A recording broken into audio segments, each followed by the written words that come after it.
mungkin beberapa teman mikir ya, pasangan-pasangan pasutri yang mungkin sekarang udah punya keturunan pasti mikir, apa sih susahnya ya berhubungan suami istri untuk dapat keturunan? Ya kan, intinya cukup penetrasi, cukup ejakulasi, ya terus jadi.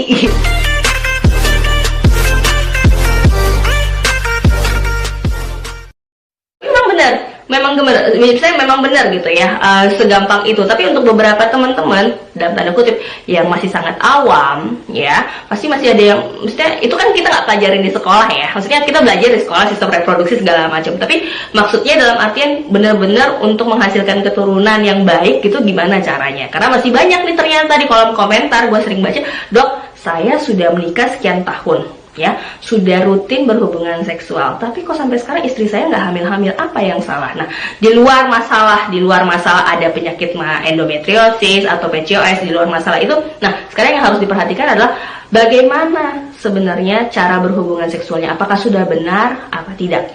Adapun hal-hal yang harus kalian perhatikan, yang pertama adalah lain dan gak bukan adalah masa subur. Gue gak akan ngomong panjang lebar ini itu kalau kalian gak tahu masa subur kalian. Nah, masih banyak ternyata perempuan-perempuan di luar sana yang menganggap remeh tanggal menstruasi mereka. Masih banyak perempuan-perempuan yang males mencatat tanggal menstruasi mereka. Jadi mereka pikir ya udahlah, bulan ini gue menstruasi, bulan depan gue menstruasi, berarti ya udah lancar gitu. Sebenarnya tujuan kalian mencatat tanggal menstruasi itu sangat penting. Tujuannya untuk mengetahui kapan sih kalian masa suburnya itu kapan. Jadi untuk siap dibuahi itu kapan. Jadi percuma kalau misalnya kalian berhubungan sekarang, besok gitu ya, asal aja sembarang, yang penting berhubungan, itu tuh nggak akan bisa langsung jadi anak, nggak bisa akan cepat mendapatkan keturunan. Jadi kalian harus betul-betul tahu kapan masa subur kalian, supaya tahu kapan sih waktu yang tepat untuk dibuahi. Nah caranya ya gitu, kalian harus rajin tuh mencatat setiap bulan kapan tanggal menstruasi kalian. Nah itu udah gua bikin videonya, kalian tinggal nonton video ini ya. Di video ini gue sudah bahas buat teman-teman yang punya tanggal menstruasi, dok saya menstruasinya berantakan. Nah nih nonton di sini bagaimana sih menentukan masa subur kalau kalian punya siklus menstruasi yang berantakan. Tapi kalau misalnya siklus kalian teratur antara 28 hari, 30 hari atau selanjutnya, itu gampang banget nentuinnya.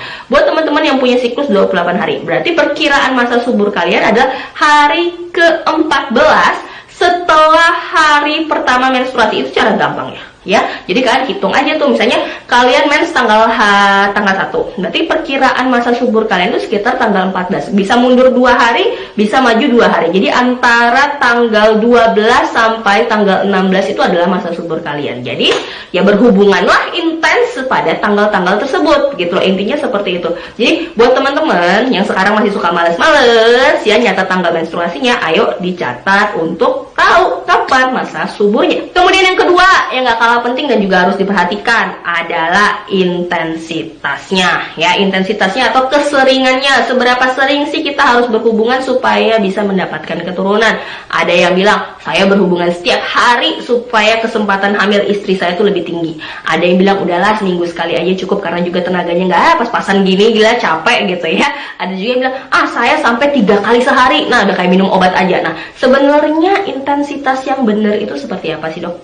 Ada yang bilang setiap hari. Sebenarnya tiap hari itu tidak dianjurkan. Alasannya adalah terutama untuk pria karena pria itu butuh waktu untuk menghasilkan sperma. Emang sperma itu dibuat setiap hari, diproduksi setiap hari. Tapi untuk punya kualitas yang baik untuk membuahi ya, untuk menghamili gitu ya, itu tuh butuh waktu. Jadi nggak bisa sehari 2 hari langsung jadi gitu. Nah, minimal, ini maksudnya intensitas berhubungan yang gue saranin ya, itu yang baik adalah seminggu 2 kali, atau kalau misalnya betul-betul lagi mau intens bisa diselang 2 hari sekali gitu ya. Jadi misalnya hari ini berhubungan, besok puasa, besoknya berhubungan lagi. Jadi butuh membuat tubuh kita tuh terutama yang pria untuk bisa beristirahat, untuk bisa menghasilkan sperma yang lebih berkualitas gitu ya. Jadi nggak usah juga harus sering-sering. Nah selain itu juga buat teman-teman, gue selalu menyarankan paling enggak untuk tetap menjaga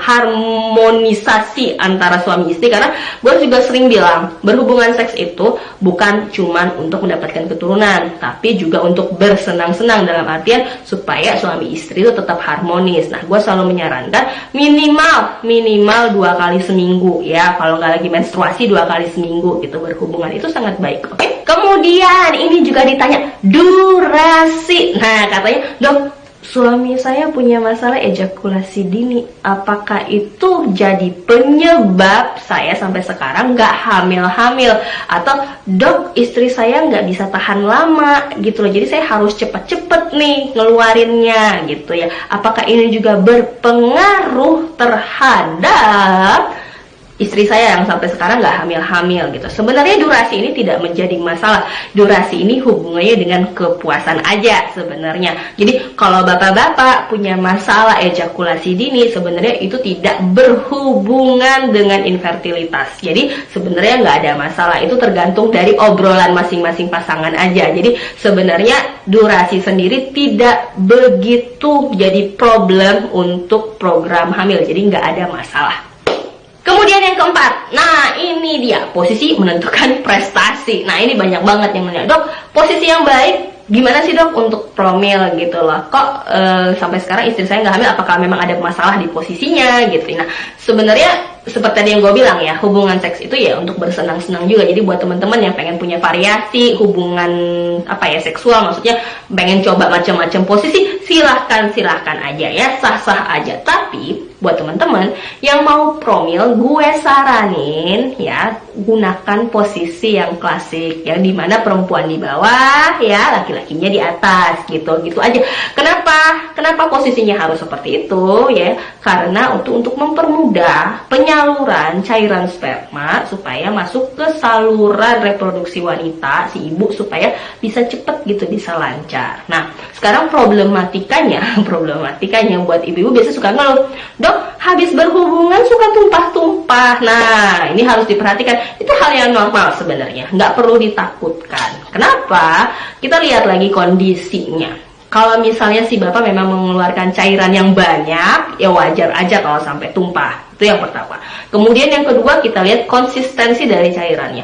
Kalau si cairan spermanya emang cair banget alias encer, ya iya, pasti akan tumpah juga. Nah, kemudian yang ketiga yang diperhatikan adalah posisinya. Kalau si ibu habis berhubungan langsung berdiri, ya ada gravitasi, otomatis ya iya, tuh cairannya akan tumpah juga. Begitu juga misalnya bapak buru-buru lepas si penisnya, cabut penisnya, ya iya, itu juga akan tumpah. Jadi sebenarnya diperhatikan itu ya posisi tadi, satu, kemudian tidak usah buru-buru dicabut, itu sudah jelas. Kemudian si ibu juga tidak usah langsung buru-buru, maksudnya pengen bersih-bersih, pengen mandi, pengen cebok segala macam, sebenarnya nggak usah. Jadi intinya kalau bisa dipertahankan posisinya. Ada yang bilang, dok harus sampai kakinya diangkat, iya boleh aja, nggak ada masalah. Jadi intinya dibantu dulu tuh si cairan spermanya supaya bisa masuk secara maksimal gitu loh maksudnya. Nah sebenarnya ini semua udah pernah gue bahas, kalian tinggal tonton nih videonya untuk promil. Sebenarnya udah gue bahas, cuman masih aja juga ada banyak yang nanya, dok ini gimana.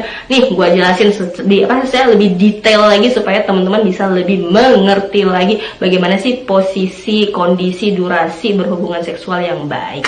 Kemudian yang diperhatikan juga selain 4 hal tersebut adalah ya jelas asupan gizi dari pasangan masing-masing, ya, konsumsi makanan yang benar-benar bergizi, hindari rokok, alkohol, narkoba, kemudian hindari juga ya gue saranin aja ya kopi sebenarnya ya, karena kafein itu jujur kurang baik sebenarnya buat teman-teman yang lagi promil ya, paling enggak ditakar lah. Kalau misalnya kalian minumnya banyak ya kali ini kurangin sedikit lah gitu. Nah terus kemudian juga buat teman-teman, lagi-lagi gue saranin jangan langsung panik. Misalnya, dok saya menikah tapi belum nyampe setahun sih, baru beberapa bulan, tapi istri saya nggak hamil-hamil nih, ada apa? Atau saya nggak hamil-hamil nih dok, sudah sekian bulan menikah sama suami saya. Sebenarnya nggak usah panik, kalian nggak usah panik. Kalau masih kurang dari setahun itu ya cukup intens berhubungan ya, mungkin diperbaiki posisinya, kemudian diperbaiki juga intensitasnya, kemudian diperhatikan kembali tanggal masa suburnya gitu. Tapi buat teman-teman ya yang udah setahun lebih, 2 tahun lebih, bahkan 3 tahun lebih, saran gue lagi dan lagi, ayo periksakan diri kalian ke dokter. Mungkin ada problem tertentu, misalnya PCOS nih, kalian lihat videonya, atau endometriosis. Jadi 2 ini nih yang paling sering biasanya nyebabin masalah ke kemandulan, maaf, atau infertilitas pada wanita. Nah, kalian tonton dulu ini. Kemudian jangan lupa juga, jangan perempuannya aja yang diperiksa, tapi laki-lakinya juga harus diperiksa, karena kita juga harus tahu bagaimana kualitas spermanya. Kualitas spermanya oke nggak sih gitu. Jadi bukan hanya perempuannya, tapi laki-lakinya juga harus diperiksa. Oke, itu kurang lebihnya untuk masalah sexuality, untuk masalah berhubungan seksual yang benar gitu loh ya. Maksudnya untuk mendapatkan keturunan. Mungkin ya buat beberapa orang gampang lah, gue buktinya istri gue bisa langsung hamilin, gue bisa langsung hamilin istri gue gitu ya. Buat beberapa orang emang gampang, tapi untuk beberapa yang lain yang dalam tanda kutip awam, karena kita nggak belajarin semua di sekolah gitu ya kan. Nah, ini kalian ikutin tips ini ya, ikutin tips ini. Kalau memang ada 1 dan 2 hal, mestinya ada yang ganjal lah misalnya, ayo konsultasi, jangan khawatir. Oke, itu aja untuk video kali ini ya. Buat teman-teman yang masih ada pertanyaan tentang masalah hubungan suami istri ya untuk mendapatkan keturunan, yuk komentar di bawah, nanti akan gue bikin lagi videonya. Kemudian jangan lupa juga share video ini supaya video ini bisa lebih bermanfaat lagi dan gue bisa makin semangat lagi nih kasih informasi yang terbaik buat teman-teman semua. Oke, itu aja untuk kali ini, sampai jumpa lagi di video selanjutnya. Dadah.